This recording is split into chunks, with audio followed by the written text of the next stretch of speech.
Eh bien, on est parti pour un suivi d'élevage du mois d'octobre, suivi d'élevage insectes. Donc, on va commencer directement avec les Heteropteryx diatata. Alors, ici, il y a une mauvaise nouvelle. J'ai perdu une des trois femelles, une des quatre femelles adultes, excusez-moi. En fait, ce qui s'est passé, c'est qu'elle avait mué depuis quelques jours, en fait, et je pense qu'elle n'était pas tout à fait sec. Et elle a dû se casser la gueule. Elle a dû certainement faire une chute. Et elle était, comment dire, pour prendre un exemple, par exemple avec cette femelle, imaginez que, en fait, là, pardon, entre le thorax et la tête, elle avait un repli, et sa tête, elle, ouais, elle était comme ça, quoi. Elle était retournée vers l'arrière, et à mon avis, elle a dû avoir à l'intérieur des organes de péter, et puis, ben, elle est morte, elle a pas fait 48 heures, quoi. Elle s'est laissée mourir comme ça. Donc j'étais vraiment dégoûté parce que c'était la plus belle des trois femelles qui était passée adulte. Parce que là, celle que vous voyez, c'était celle qui était chiffonnée. Donc bah elle est vivante, elle se nourrit. Mais là, on peut voir qu'elle a quelque chose sur l'abdomen. J'avais déjà eu ça avec les filiums. Alors, est-ce que ça va se résorber ou pas? J'espère que ça va s'enlever parce que alors sinon ça va lui être fatal quoi. Elle va pourrir, ça va prendre tout son corps, et ça la tuerait. Donc j'espère que ça va se guérir automatiquement. On verra bien, je croise vraiment les doigts parce que sinon il me reste une autre femelle là. C'est une femelle aussi qui a mué, une jeune femelle. Voilà, elle a un petit peu raté sa mue, c'est pas flagrant du tout, mais elle a raté sa mue aussi celle-là. Parce que ses ailes ne sont pas complètement repliables. On peut voir. Elles sont toujours entrouvertes comme ça. Alors que par exemple sur une femelle parfaitement formée comme la grosse mémère qui est toujours là, je vais vous la montrer. Attendez, j'essaie d'attraper. Je me bats avec les ronces. Alors là, voilà, on peut voir la différence. Les oreilles, les, les ailes sont bien fermées. Elle veut pas me lâcher du coup. Hop, voilà. Hop. Je veux juste faire la comparaison. J'en ai pour 2 minutes. Désolé si ça prend du temps. Hop. Ne retourne pas. Voilà. Donc on peut voir la différence. La femelle avec ses ailes, nickel. Et l'autre. Et du fait, bah, celle-là ne peut pas striduler. Elle ne peut pas. Elles se servent normalement, elles peuvent faire du bruit avec leurs ailes. Et puis là, elle a beaucoup de mal à le faire. Pas comme avec celle-là. Voilà, elle ne voudra pas le faire, la grosse mémère. Bah bref, voilà, c'était pour vous montrer ce qui peut ce qui peut arriver quand un Heteropteryx diatata rate sa mue. Alors ça peut être la grosse catastrophe comme ici. Où là elle était chiffonnée, en plus elle a été grignotée en plus de ça, elle a vraiment pas eu de chance. Après le cas un peu moins grave, où les ailes ne sont pas refermées. Ouais, on peut même pas les... Elles sont complètement bloquées en fait.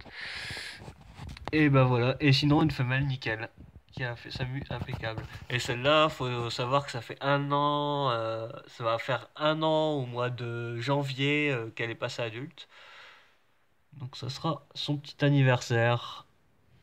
Et ça sera sympa.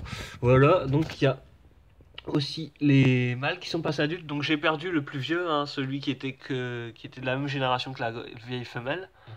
Et il y a eu les deux autres là, qui sont passés adultes. Et qui ont muet mais impeccable, aucun défaut. Vite fait chiffonné sur le cul, celui-là non. Non, même pas. Donc voilà, bah impeccable, hein. Bah, j'attends que là, que les deux jeunes femelles se mettent à pondre, ça devrait être une question de semaine je pense maximum. Et voilà, et je suis surtout très impatient d'avoir mes jeunes, mes premières éclosions, parce que c'est vraiment vraiment très très long. Là faut savoir que je vais arriver sur mon 8e mois d'incubation et ça commence, ouais, c'est la dernière ligne droite, mais parce que j'ai prévu mes naissances, enfin j'espère avoir les naissances au mois de mars 2017, mais là on approche tout doucement, mais c'est vraiment très long. Faut vraiment être patient avec cette espèce, et je le répète, si vous voulez vous lancer dans cette espèce, je vous conseille d'acheter des œufs et des gènes. Comme ça, vous pouvez avoir une évolution où vous ennuierez pas et vous les verrez tous évoluer. Vous verrez les stades évoluer plus rapidement, si je puis dire. Voilà pour les Heteropteryx dilatata. Ensuite, on va passer. Yop. Ici, j'ai des bonnes nouvelles. Parce que les petits filiums, j'ai eu des naissances il y a un mois là qui ont commencé. Et on peut les voir qui se développent vraiment pas mal. Alors là, il faut savoir qu'il doit en avoir une petite trentaine dans ce petit terrarium. J'avais rebouché les petites avec la surface grillagée avec du verre en fait, parce que là-bas c'était un terrarium pour grenouilles, enfin bref. Voilà, et du fait, le terrarium garde bien l'humidité et ça se développe bien gentiment là-dedans. Alors il y a juste quelque chose.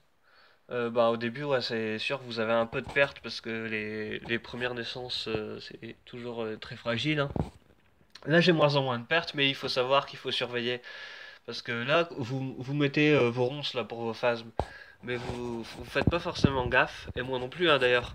Mais il y a souvent des micros araignées qui se cachent et elles font leur toile, et alors là, les philiums, s'ils se prennent dedans, c'est fini pour eux quoi. Ils, ils s'en tireront jamais et puis ils vont y rester quoi.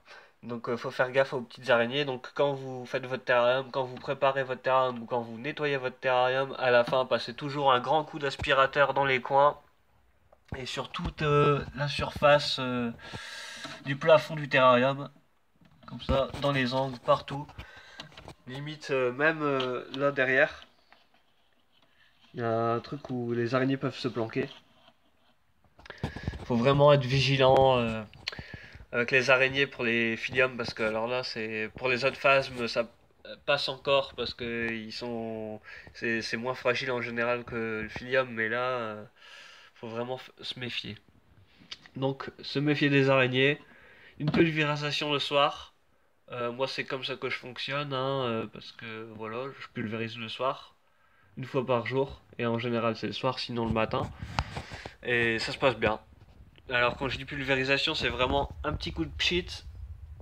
Si vous pouvez le faire avec un vaporisateur à main, carrément, c'est mieux parce que vous aurez des gouttes plus fines et vous aurez moins de soucis avec vos philiums.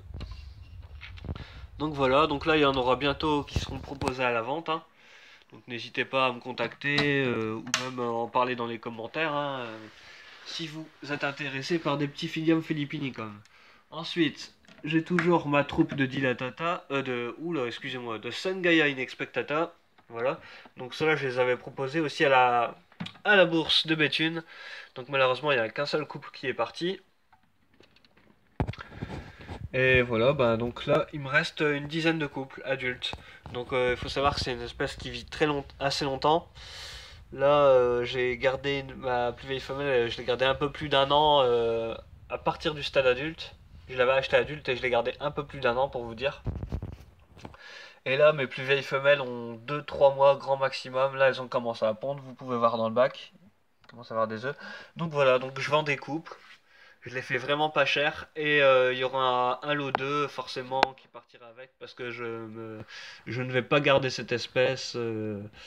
Alors là, dans mon élevage, petite parenthèse, dans mon élevage, là je vais réduire grandement l'élevage de phasmes. Parce que je pense que je vais quasiment tout arrêter sauf les dilatata parce que c'est vraiment l'espèce auquel j'ai vraiment accroché.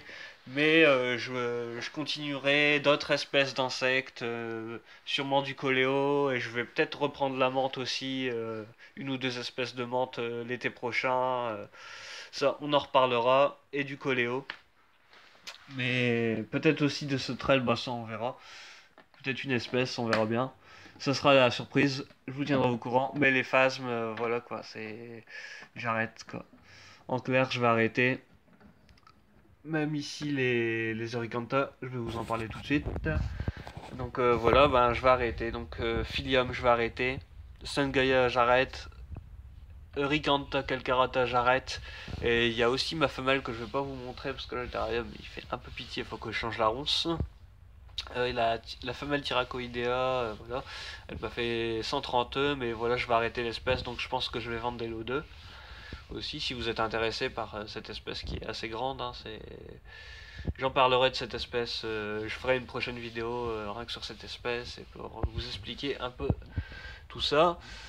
Voilà, donc voilà, vous êtes au courant que là, malheureusement, je vais arrêter la plupart des phasmes. Je vais vraiment me spécialiser dans le dilatata. Et je reprendrai peut-être d'autres espèces d'insectes par la suite. Voilà, donc revenons à nos moutons. Donc, enfin, à nos Zorichantha. Alors ici, je commence vraiment à avoir des beaux spécimens. Hein. Je pense que je commence même à avoir des subadultes. Alors là, c'est un peu la jungle parce que j'ai changé la roncière et j'en ai tellement mis qu'ils ont pas trop réussi à la déforester cette fois. Alors je vais essayer de vous en montrer. Voilà, une belle femelle.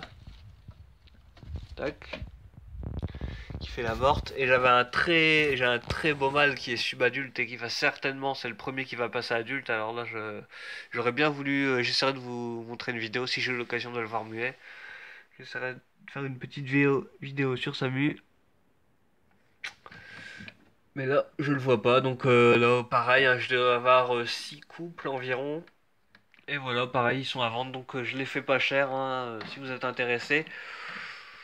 Ou si éventuellement vous avez des œufs de dilatata ou même des jeunes dilatata, je suis intéressé par les échanges contre ces espèces-là.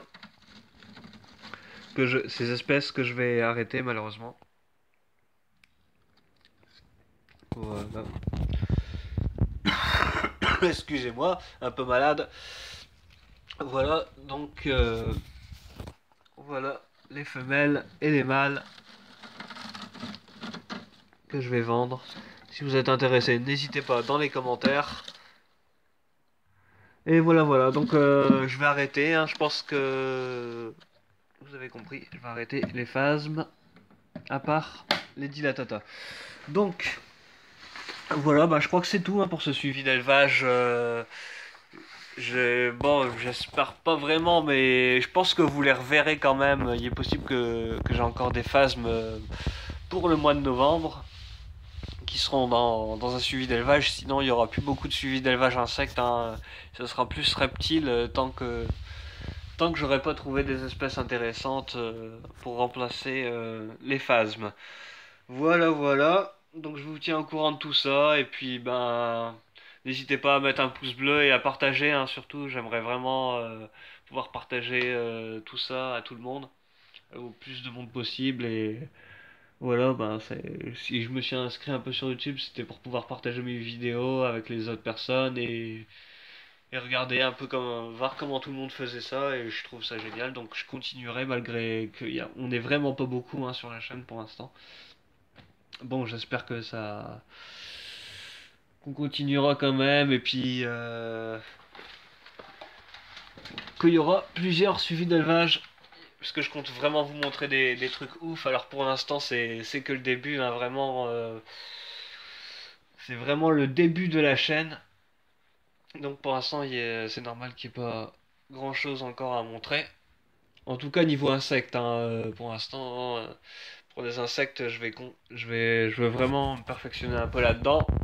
Mais en reptile, ouais, j'ai ce qu'il faut. Hein. De toute façon, d'ailleurs, je vais continuer les suivis d'élevage. Je vous montrerai les jeunes Corelophus dans une prochaine vidéo. Voilà, voilà. Donc, bah voilà, bah, on va finir hein, parce que là, je parle. Et bah voilà, partagez, likez, tout ça, et pouce bleu, hein, surtout. Et bah vas-y, bah à la prochaine, hein, tout le monde.